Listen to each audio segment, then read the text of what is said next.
Alors bonjour à tous, alors aujourd'hui on revient pour la présentation d'une manette Bluetooth pour smartphone de la marque Ipega. Et vous allez voir qu'au final, elle est intéressante dans le sens où on va pouvoir l'utiliser par exemple avec des jeux de course ou des FPS. Et elle va très bien faire l'affaire, surtout avec ces petits joysticks analogiques. Sachant qu'Ipega, c'est pas la première fois qu'ils sortent une manette Bluetooth compatible smartphone. Mais vous allez voir qu'ils ont réussi la chose dans le sens où elle va pouvoir s'intégrer surtout au téléphone 18/9 maintenant qu'on a et la transformer vraiment en une sorte de PSP1. Et même au niveau des émulateurs, vous allez voir, je vais essayer de faire ça dans le test, elle s'en sortira très bien. Allez, on passe tout de suite au déballage. Donc on va commencer déjà par faire un petit tour de la boîte, comme d'habitude. Donc ici, on a le nom de la marque, c'est Ipega. Et ici, le nom du modèle, donc c'est Reknite Retractable Controller. Vous avez vu un peu comme je parle bien anglais. Ici, on a le petit visuel avec, je suppose, un iPhone 7 ou 8, je m'y connais pas du tout. Mais bon, au moins, vous pourrez voir ce que ça donne avec un iPhone. Ici, on a une sorte de QR code avec voilà, un petit hologramme. Donc, à mon avis, c'est pour tout dire tout simplement que c'est un produit original Ipega. Voilà. Ici, on commence à avoir des petites infos. Comme quoi, donc, c'est compatible avec smartphone et tablette Android. Aussi bien iPhone et iPad, Android TV Box et PC. Donc même si au final j'aurais pas tout testé tout ça, j'aurais juste testé on va dire pour le téléphone, puisque bon on va dire par rapport à sa taille, voilà c'est celui qui s'y prête le plus. Là un autre visuel qui nous permet de voir qu'on peut l'utiliser aussi en vertical. Ici on retrouve les dimensions sur lesquelles les téléphones vont pouvoir s'adapter. Vous voyez au minimum 77 mm, voilà que si le téléphone est pris en vertical, jusqu'à 170 mm quand il sera en horizontal. Donc après c'est bon à savoir si vous pouvez savoir si votre téléphone est compatible pour ce gamepad. Tout simplement. De toute façon, on y reviendra après dans le test. Je prendrai un mètre et puis je mesurerai aussi. À mon avis, on va retrouver un peu les mêmes dimensions. Ici, c'est tout. En dessous, c'est tout. Donc, on va passer tout de suite à l'intérieur de la boîte. On se retrouve directement avec une petite boîte en carton. Où vous voyez, il y a le petit logo donc, du câble micro USB et du Dragon. Donc, on va ouvrir ça tout de suite. Hop. Voilà. Alors, pour ce qui est de la Dragon, wow. Voilà, c'est pas le truc de dingue. Ça permettra de vous sécuriser, on va dire, quand vous jouez avec, au moins, on va dire, si la manette tombe et forcément le téléphone, vous aurez une sécurité, on va dire, en plus. Surtout peut-être si vous avez des enfants qui jouent avec. Ça peut être toujours bon. Et voilà, un câble micro USB, tout simplement. Rien de compliqué. Avec une bonne dimension. On va regarder un peu au niveau de la longueur.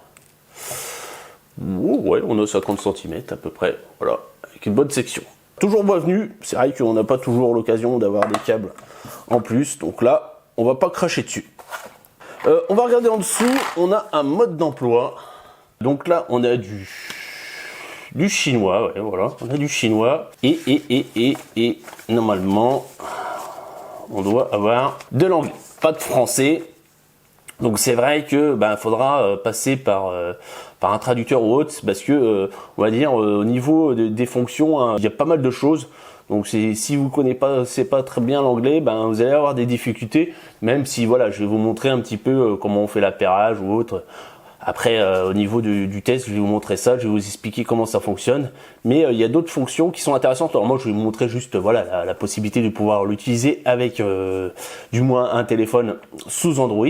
Mais vous allez pouvoir l'utiliser aussi de différentes façons, sachant qu'on va pouvoir donc la connecter en câble sur un PC. Donc elle va faire office de manette de basique normale, on va dire, sur un PC. Et elle va servir au niveau d'une PS3, pas de PS4 apparemment, donc pareil au niveau filaire. Qu'est-ce qu'il y a d'autre aussi, la possibilité en fait de la transformer tout simplement en clavier souris. En fait quand vous allez bouger le stick, vous allez voir en fait comme si c'était une souris qui se déplaçait. Voilà, c'est USB Wired Mode. Donc là, et aussi la possibilité de, de connecter en Bluetooth. Si vous avez du Bluetooth, par exemple, sur un PC portable, ça arrive souvent que vous ayez du Bluetooth, donc vous pouvez la connecter quand même aussi en Bluetooth. Donc voilà, c'est pas mal d'options en plus qui sont toujours bienvenues au final, dans le sens où, voilà, vous n'êtes pas limité entre guillemets à votre téléphone ou votre tablette. Vous pouvez très bien l'utiliser sur un PC ou sur une console. Donc après, voilà, je laisserai regarder, faire pause pour que vous voyez un peu en détail les différentes possibilités que vous pouvez faire avec cette manette. Hop, on pose le mode d'emploi et on va regarder ce qui nous intéresse le plus. Donc cette petite manette, hop, On va faire un peu le ménage. Voilà, c'est bon. Alors, donc, première caractéristique qui va être intéressante, surtout sur cette console, c'est la possibilité, hop, vous voyez, elle est rétractable. Donc, c'est-à-dire qu'elle va entourer votre téléphone. Donc après, ça dépend de vos monnaies de téléphone, mais maximum 70. Tiens, c'est ce qu'on va faire. On va mesurer ça tout de suite. Donc, au niveau, hop, de la taille, ouais. Ouais, on est pas mal loin des 17, des 17 cm. Hein. Alors c'est un peu compliqué, je vous cache pas. Oh, un peu moins, moi je dirais, hein, parce que là je suis à fond. Ah si, hein, mais 17, mais vraiment, ouais, c'est vraiment quand vous tirez à fond. Parce que, si, je sais pas si vous voyez, c'est qu'ici vous avez un renfoncement, voilà, qui permet donc que le téléphone se cale juste en dessous. Donc en fait, on gagne quelques millimètres. Hein. En fait, ça s'arrête pas à ce bord-là, mais en dessous. Ce qui permet voilà, de ne pas avoir le téléphone qui sort tout simplement du gamepad. Ici, vous voyez en fait que le téléphone va se caler sur le bas. Donc si vous avez un téléphone qui est plus grand que tout simplement le gamepad, donc là on est sur du... Alors forcément là je vais compter jusqu'au rebord. Voilà, 8 cm.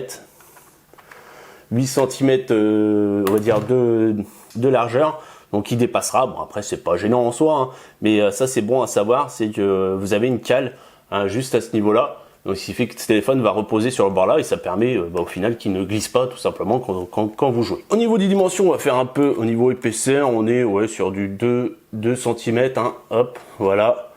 En largeur fermée, elle fait dans les 15-16 cm. Ici, on va faire un petit tour des gâchettes. Donc, on a deux grosses gâchettes, hein, donc qui vont servir soit pour les jeux de course, voilà, pour freiner, accélérer, ou les jeux de tir, bah voilà, un tiré. Donc L1, L2 et un R2. Donc au niveau des clics, hein, c'est vraiment pas mauvais, hein, pas touché, hein, parce que bon, là je vous en parle, j'ai fait le déballage, mais je l'ai testé quand même pendant plusieurs heures hein, sur différents jeux, ceux que vous allez voir juste après. Voilà, donc au niveau confort des clics, etc., pas de souci. Au niveau des joysticks hein, qui sont assez intéressants, hop, vous voyez, deux vrais joysticks. Alors après, moi j'aurais voulu qu'ils soient un peu plus grands. C'est vrai que niveau surtout par exemple de celui-là sur les FPS, hein, bah, voilà, ça va être la visée. C'est celui, on va dire, même si celui-là on fait au niveau des mouvements, mais on va dire moi c'est celui-là où j'ai besoin de plus de précision entre guillemets. Et bah c'est vrai que j'aurais aimé qu'il soit un peu plus gros. Pour avoir mieux tombé. Alors c'est parce que j'ai un gros pouce aussi, mais c'est vrai que après certaines heures de jeu, moi je reste plus, on va dire comme ça là au niveau du pouce, et j'ai tendance à avoir un peu mal au niveau du bout du pouce. Donc j'aurais voulu avoir soit un meilleur antidérapant, parce que on a quand même une matière antidérapante, mais qui aurait mérité d'avoir voilà une plus grosse épaisseur, même si vous voyez quand même. Au niveau dimension, on y gagne vachement. C'est vrai que comparé à d'autres manettes qu'on a pu voir, hein, c'est hallucinant au niveau encombrement. Là, vous pouvez l'emporter vraiment où c'est que vous voulez sans vraiment, comment dire, avoir besoin de plus de place que, on va dire, ça prend l'emplacement d'un smartphone aussi. Même au niveau épaisseur, vous voyez, bon, ça ressort pas beaucoup. Hein. Donc là, ici, les deux pads, on l'a fait. Ici, voilà. La croix, bon, rien d'exceptionnel au niveau de la croix, hein. Je vous le dis, c'est pas le truc de dingue, même si, pareil, ça répond bien au niveau du jeu. Voilà, c'est pas le truc, genre, même pour les rétro gaming, voilà, ça sera pas vraiment énorme, vaut mieux des fois utiliser le joystick que la croix. Ici, on a des touches qui sont rétro-éclairées, hein, on le verra après ça quand je vais l'allumer. Donc des touches rétro-éclairées, ici, donc le bouton Home, le A, le B, le X, Y. Ici, on a le Start Select et ici, on a un mode turbo que j'ai jamais utilisé. Hein. Je sais même pas comment ça fonctionne, donc me demandez pas. Peut-être si vous savez vous, mais moi le turbo, j'ai jamais essayé, puis je m'en sers pas tout simplement dans les jeux. Oui aussi, je vous ai pas parlé, c'est au niveau des petits grips, enfin des petits ergots que vous voyez ici. Donc là au niveau, hop, je vais vous mettre. Là, c'est mise au point, voilà. Donc c'est du caoutchouc, hein. Donc ce qui permet que le téléphone ne glisse pas hein, au niveau de la manette une fois qu'il est glissé. Et aussi intéressant, c'est que ça va permettre de laisser un espace pour, par exemple, moi sur mon téléphone, j'ai le son qui sort par le bas. Donc voilà, ça permettra de pouvoir laisser passer le son et de pas tout simplement le boucher. Derrière, on nous donne des infos comme la batterie. Hein. Donc là, on nous dit que c'est du 5 volts 500 mAh. ampères et donc pour le recharger ou alors pour le faire fonctionner 35 milliampères et c'est du Made in China. Alors maintenant qu'on a fait le tour de la manette, on va passer au test en jeu tout simplement. Donc nous voilà maintenant dans la partie test, je vais tout simplement tester la manette avec mon téléphone de tous les jours, c'est le Xiaomi Redmi 5 Plus, qui est comparable au Redmi Note 5, puisqu'ils ont la même dimension. C'est peut-être chose qui changerait, c'est la caméra double capteur qui se trouve juste ici et qui ressortirait un peu plus que ce modèle, qui pourrait peut-être au final gêner pour l'utilisation de cette manette, mais je pense pas. Après voilà, vous avez une coque comme moi, là je vais laisser la coque, il n'y a pas besoin de l'enlever pour tout simplement le mettre en place. Et je sais pas si vous avez vu, mais l'intéressant c'est que du fait que donc on a une manette qui est rétractable, c'est le fait qu'ils ont utilisé du métal au milieu, ce qui fait que voilà, ça ne plie pas, on va dire, ça pourrait y avoir une faiblesse au niveau du milieu justement de la manette rétractable. Là il n'y a pas de souci, puisque vous voyez, en fait vous avez une pièce en métal avec donc le nom de la marque juste au milieu. Alors hop, pour la mise en place, vous arrivez, hop, vous mettez et voilà, le tour est joué. Donc franchement super bien au niveau de la mise en place, vous voyez. En plus donc on a bien les rebords qui vont se remettre par dessus. Ici je vais essayer de faire une mise au point, vous voyez, donc hop, ça ne bouge pas, voilà, vous l'avez en main, ça ne tombera pas. Ici donc vous voyez aussi, donc ça tombe sur les encoches sur le bas. Et franchement sur mon téléphone ça rend super bien, ça me fait penser un peu à une méga PSP quoi. Je sais pas si vous voyez ce que je veux dire, si vous connaissez un peu cette console, mais ça ressemble, du moins ça s'y prête. Donc maintenant on va pairer tout simplement la manette directement avec notre téléphone, donc il va falloir l'allumer, vous avez le petit bouton, petit switch, hop, vous le mettez sur on. Et pour lancer le mode appairage, vous restez appuyé sur la petite maison, le bouton Home et X en même temps, et il faudra attendre que tous les voyants, là, LED 1, 2, 3, 4. Donc au final, ces voyants servent pour nous dire dans quel mode on est. Donc par exemple, si on est en mode appairage avec le téléphone, si on est en mode souris, si on est en mode PS3, PC, voilà. Donc après, voilà. Et ça nous permettra aussi de voir au niveau du rechargement quand on la branche tout simplement en micro USB, puisqu'on a une batterie dedans. Donc on reste appuyé. Voilà, tous les voyants clignotent rapidement, c'est-à-dire qu'on est en mode appairage. Là, à partir de là, vous allez dans votre téléphone, vous allez dans la partie Bluetooth, et donc vous cherchez la PG 9087, ok, dessus, connecté, et à partir de là, donc vous voyez le voyant 1 qui est allumé, votre manette est tout simplement connectée au téléphone. Donc à partir de là, au niveau des jeux, donc j'ai pris plusieurs jeux pour vous montrer un peu, aussi bien un jeu de voiture, un FPS, donc là ça va être PUBG, et un jeu vertical, un jeu de shoot vertical, pour pouvoir l'utiliser avec le téléphone en mode vertical. C'est vrai que bon, ça dépend des jeux, soit vous allez devoir utiliser, soit si on va dire le jeu prend en charge la manette, ou directement les manettes Bluetooth, ou il va falloir passer par un logiciel pour pouvoir l'utiliser. Donc là pour PUBG, j'utiliserai Octopus, je vais vous montrer ça, et après on n'aura pas besoin avec Asphalt 9 et Air Attack 2, il n'y aura pas de souci puisque ça sera directement compatible dans le jeu. Donc on va commencer par Asphalt 9, un petit jeu de voiture basique, c'est avec lequel donc la manette est prise en charge par défaut, moi pour tout ce qui est manette Bluetooth. Allez, c'est parti, on va faire une petite course. Alors je sais même pas pourquoi on commence. On démarre en vertical. Donc là avec le joystick, vous voyez, je fais du gauche-droite, voilà.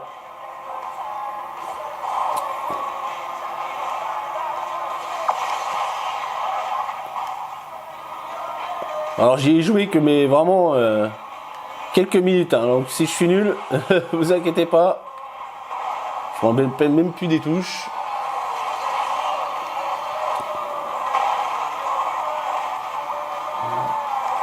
Je crois que c'est ça pour déraper, je sais même plus. Je me fais distancer. Il y a un mode... Bon voilà, fini 7ème, magnifique, une honte. Quelle efficacité avec cette manette. Non là je vous jure c'est moi là. Et sur ce coup là j'ai même honte monsieur. Ouais mais moi je suis pas habitué. Franchement Asphalt je suis pas fan, je préfère Need for Speed franchement à ce niveau là, mais pas utilisable du moins avec la manette, puisque on va dire c'est sur ça marche avec des slides. c'est vrai que on est un peu limité au niveau des jeux qu'on trouve du moins sur le Play Store. Après, je sais pas ce que ça donne au niveau des iPhones ou autres. C'est vrai que si le développeur ne veut pas rendre compatible son jeu avec une manette, il va falloir passer par des méthodes un peu plus compliquées, soit passer par des logiciels payants ou gratuits. Vous allez voir, au final, je vais le faire avec PUBG. C'est vrai qu'il faut magouiller un peu pour pouvoir utiliser une manette.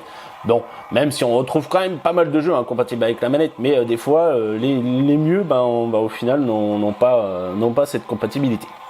Alors après, c'est surtout, je pense, c'est beaucoup avec le rétro gaming qui va être aussi intéressant. Bon, à la base, c'est vraiment aussi sur l'FPS, vous verrez ça, mais sur les jeux de course, oui, c'est vrai qu'après, on a souvent, c'est avec le gyroscope ou autre, des fois, il n'y en a pas forcément besoin d'avoir le stick. Mais après peut-être plus sur de l'émulation, là ça va devenir intéressant, et aussi tout simplement les FPS. Voilà, donc on a fini un peu avec le jeu de course, vraiment rien de flagrant on va dire, et on va passer directement à PUBG. Donc là on va commencer avec PUBG, mais avant toute chose il faudra télécharger une application qui s'appelle Octopus, puisque on va dire le jeu de base PUBG n'est pas compatible avec la manette, donc il faudra utiliser une petite astuce. Donc c'est ce petit logiciel qui est gratuit, parce qu'on va retrouver un plein de logiciels qui vont nous permettre de rendre compatibles des jeux qui sont pas étudiés pour la manette avec la possibilité de pouvoir l'utiliser avec une manette, mais la plupart sont avec des pubs ou payants ou autres. Celui-là Octopus, il y a de la pub, mais on va dire il est assez bien configuré dans le sens où on va dire il a un profil par défaut pour PUBG, donc vous n'aurez même pas besoin de configurer vous-même la position des manettes et des touches, etc. C'est lui qui aura déjà fait le positionnement de tout ce qui est touche en jeu, et franchement c'est un régal, dans le sens où je sais pas si vous avez des jeux à PUBG, on a beaucoup d'actions à faire, et là au final avec la manette on s'y retrouve grandement, surtout que c'est vrai que il faut être assez réactif au niveau des ennemis ou autres. Et là, du fait qu'on a la manette, franchement, c'est petits oignons. J'ai fini plusieurs fois top 1 sans souci. Allez, on va le lancer sans plus attendre. Allez, c'est parti. J'ai lancé une game. Donc ici, alors je sais pas si vous voyez bien, mais donc ici, voilà, c'est avec le logiciel Octopus. Donc tout a été configuré par défaut. Vous voyez, il y a une pléthore de boutons, et je vais vous montrer dans le jeu comment ça fonctionne. Donc vous voyez, tout est configuré par défaut. Il y a juste j'ai obligé de déplacer un peu le bouton qui correspond pour être allongé. Donc c'est tout ce que j'ai eu à faire, sinon j'ai laissé tout par défaut, et ça fonctionne du tonnerre. Allez, on va prendre l'avion.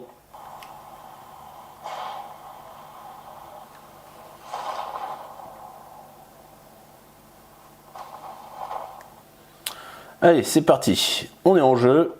Alors on va essayer de survivre pour vous montrer quand même toutes les fonctions qu'on a sur la manette. Alors ça serait bien si je trouvais déjà une arme. Donc là, hop, vous voyez, avec Y, on peut passer au-dessus des fenêtres, des barricades, des murs. Bon, j'ai qu'un gun là, et autre chose là. Alors pour switcher d'arme, on reste appuyé et on fait Y ou X pour la première.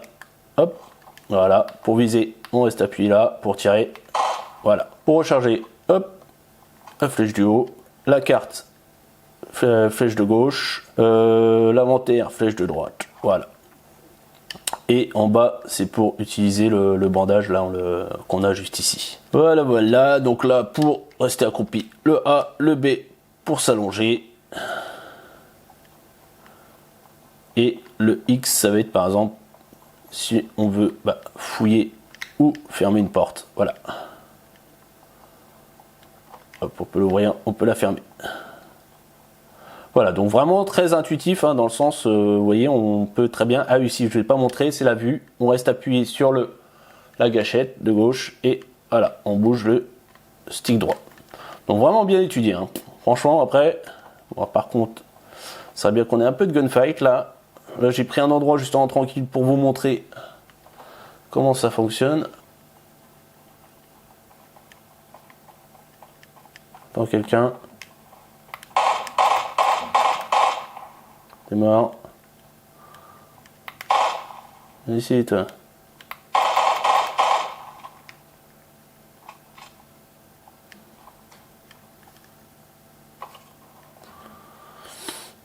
Qu'est-ce qu'on pourrait lui prendre? Thompson, pas mal.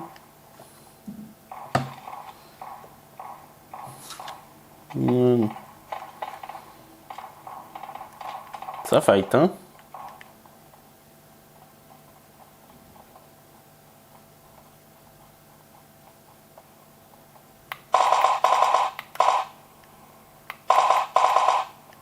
Hop, toi t'es mort.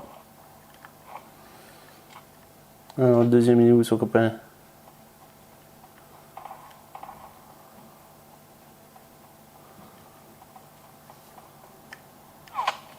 Hop hop hop hop.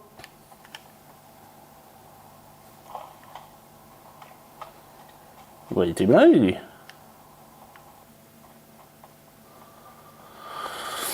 Moi je sais pas. J'ai l'impression qu'on m'a tiré dessus mais. Ah si il est là.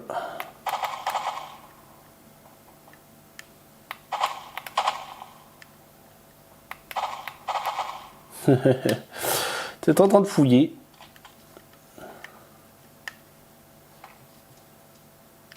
Hop. C'est bon. C'est Byzance, c'est Byzance.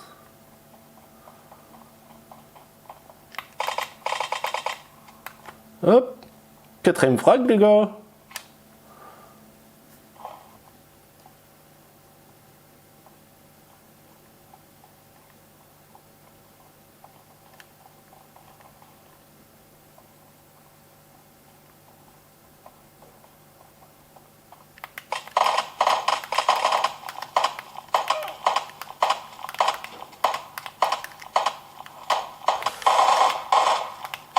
Wouh. J'ai chaud, j'ai chaud. Maman.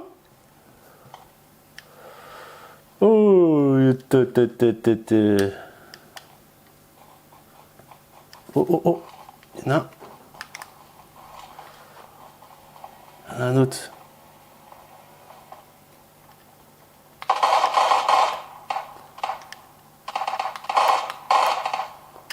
Un autre. Ah. Bon, je me suis battu, hein, mais j'étais pas dans les meilleures conditions. Surtout que là, il y avait pas mal de monde. Puis là, je voyais pas bien parce que j'avais l'appareil devant moi.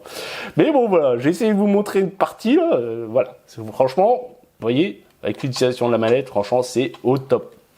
Donc si vous avez des questions pour la configuration, n'hésitez pas à me laisser des petits messages en commentaire. Donc voilà, on a fini avec le petit FPS et c'est vrai que c'est là où elle s'y prête au final, dans le sens où voilà, vous allez pouvoir gérer vos mouvements correctement avec les sticks, voilà, les tirs, et puis là surtout sur PUBG où vous avez 40 000 fonctions différentes, là vous allez pouvoir gérer ça assez facilement, du moins avec les boutons. Donc maintenant on va passer au vertical shooter. Donc là pas forcément, pour jouer correctement au jeu, on a changé la position du téléphone. Donc vous voyez, il se réintéresserait aussi facilement, hop, dans cette position, pas de souci. Donc intéressant aussi, par exemple ceux qui ont des émulateurs Game Boy ou autre, ça vous permettra de pouvoir jouer aussi en vertical comme ça. Alors petite chose aussi que je vous ai pas dit, par exemple sur PUBG ou sur l'autre, sur Asphalt, c'est la possibilité de pouvoir passer en mode clavier souris en appuyant une seule fois là sur le bouton Home. Et l'intéressant, c'est par exemple là avec Y et A, vous allez pouvoir tout simplement baisser et voilà, augmenter le volume. Donc ça, toujours bon à savoir, au lieu de d'aller par exemple choper les touches. Par exemple, vous êtes en game là, voilà, vous êtes assez pressé, hop, vous avez juste à switcher directement avec le petit bouton, et donc vous voyez en fait la LED passe de 1 à 2. Donc là, quand elle a 1, c'est en mode joystick, et là, quand elle passe à 2, c'est en mode clavier souris. Donc toujours intéressant dans le sens où vous n'avez pas besoin d'aller chercher les boutons pour simplement changer le volume pendant que vous êtes en jeu. Donc vous voyez aussi que le jeu est compatible directement avec la manette, puisque vous voyez il y a les petits boutons qui sont marqués A et B, donc qui correspondent aux boutons de la manette, tout simplement. Donc là, on va lancer directement une partie. Donc en plus c'est un petit jeu là que j'ai trouvé parce que je cherchais justement un vertical shooter pour vous montrer qu'on peut utiliser comme ça. Et au final il n'est pas trop mal, hein. Vous voyez, il y a un petit effet 3D, puis quand vous appuyez sur A, vous lâchez des bombes sur des objectifs là qui sont au sol. Je trouvais ça assez sympa. Puis vous voyez, donc le joystick fonctionne parfaitement, hein. Permet de gérer correctement les mouvements de l'avion sans souci.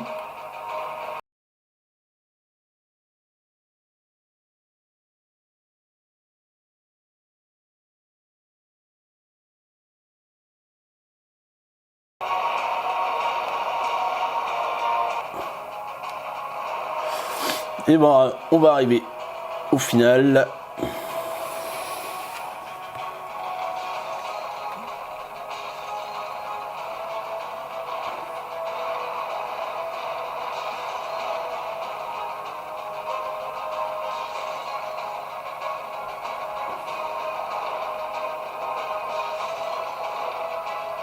Oui, on a détruit toutes les tourelles. On est bon, on est bon. Et voilà, mission finie. Bon, bah voilà, on a fait le petit tour de ce petit jeu vertical. Maintenant, on va passer à un émulateur. Donc voilà, j'ai remis le téléphone donc en horizontal. Et quoi de mieux que de tester un émulateur PSP, puisque voilà, franchement, au niveau du design, vous voyez, si vous avez déjà vu un peu ce que ça donne au niveau PSP, ça ressemble très fortement. Donc c'est un jeu avec lequel voilà, j'ai joué pendant des heures et des heures, surtout sur PlayStation, donc je suis très content de le retrouver sur mon téléphone, hein, c'est pour ça, pour être intéressant d'y jouer à mes heures perdues. Et bah, vous voyez, donc la mallette aussi hein, s'y prête assez très bien au final, dans le sens où elle est vraiment prise en charge par l'émulateur. Donc c'est PSP, PP, je crois, le nom de l'émulateur. Et vous voyez, il n'y a pas de souci hein, en utilisation en jeu. Bon, je vais vous faire une petite figure où je me casse pas la gueule. Allez. Hop là, voilà, c'est beau. Oh non. Voilà. Voilà. On enchaîne. Ah non. Bon allez, j'arrête le massacre. Voilà. Bon allez, on va passer à la conclusion. Donc voilà, c'est le temps de la conclusion hein, pour ce petit gamepad hein, de la marque Ipega. Franchement, bah, je suis vraiment pas déçu hein, de ce petit adaptateur, hein, puisqu'il va vraiment transformer votre téléphone en console. Et un de ses premiers atouts, c'est franchement, bah voilà, c'est son fait d'avoir eu cette idée de manette rétractable sur le smartphone, ce qui fait que ça s'intègre correctement, on va dire, à tous les téléphones, là, on va dire même de plus de 5 pouces sans souci. Bah, le fait qu'il soit assez petit, hein. Donc c'est-à-dire qu'on va pouvoir vraiment le transporter partout sans avoir une grosse manette, hein, parce que bien sûr moi j'ai testé d'autres manettes, hein. Si vous voulez aller voir, j'ai testé la Xiaomi, hein, la gamepad Xiaomi, hein. Je mettrai le lien là qui apparaîtra en haut à droite, et bah, c'est vrai que bah, niveau encombrement, voilà, on n'est pas servi, surtout qu'en plus ça fonctionne à pile, alors que là on a une batterie, et que même au niveau poids, hein, c'est vrai que c'est intéressant au niveau poids, on ne ressent pas la lourdeur d'une batterie ou d'autre, donc c'est assez léger, assez fin, on peut très bien transporter dans un sac sans souci, voilà, sans avoir à se trimballer la manette plus l'adaptateur, parce que ouais, faut la manette et l'adaptateur si vous l'avez des fois peut-être déjà intégré. Et aussi l'intérêt c'est d'avoir au niveau poids le fait que le téléphone se retrouve au milieu, donc on n'a pas de gêne, que par exemple on aura une manette de base avec le support qui se déplie, et donc on va avoir le téléphone qui se met juste ici, donc ça va faire une sorte de contrepoids, donc on est toujours obligé de le tenir assez fortement, que là non, au final ça tombera directement dans nos mains avec le téléphone dedans, donc pas de souci, on va dire, de gêne, pareil quand on joue pendant plusieurs heures. Alors, il y a quand même une gêne que je voudrais évoquer, c'est le fait que voilà, on a quand même ces joysticks qui sont assez petits, et moi c'est gênant dans le sens où je m'en sers souvent pour le FPS, et au bout d'un moment, avec surtout que moi je joue avec mon bout du pouce, et vu que le revêtement est assez dur, alors c'est un peu caoutchouté, mais voilà, ça reste assez dur, et voilà, j'ai quand même un peu mal à la fin d'une séance, surtout là sur du PUBG, hein, vous jouez au minimum des fois une demi-heure dessus, donc voilà, là, au bout de ma séance de PUBG, c'est vrai que j'ai un peu de mal au niveau du pouce. C'est vrai que ça serait un peu mieux s'ils étaient du moins un peu mieux caoutchoutés, un peu plus rembourrés on va dire, et un peu plus large aussi. Bon après voilà, on peut pas tout demander parce que forcément par rapport à la dimension de la manette, les sticks sont déjà pas trop mal, on va dire, mais voilà, j'aurais préféré quand même des choses plus gros. Alors peut-être qu'il y a des choses qui peuvent s'adapter dessus, je sais pas, faudrait que je regarde. Qu'est-ce qu'il y a d'autre à dire? Au niveau autonomie, pour l'instant, j'ai pas eu de soucis dans le sens qu'au final, je l'ai jamais utilisé à fond. J'ai joué pendant plusieurs heures sans avoir de baisse d'autonomie. Un petit détail aussi qui est gadget, je trouve, voilà, c'est le rétroéclairage de ces boutons qui ne servent vraiment pas à grand chose, hein, même si vous jouez dans le noir. De toute façon, voilà, vous savez très bien sur quel bouton vous allez appuyer. Donc pour moi, c'est gadget. Hein. C'est vrai que voilà, c'est là, c'est présent, parce qu'au final, il y a que ces boutons-là qui sont même pas ceux-là. Hein. Ici, il y a juste ces boutons-là qui sont éclairés. Bon, c'est tout, c'est éclair rouge, voilà, sans plus.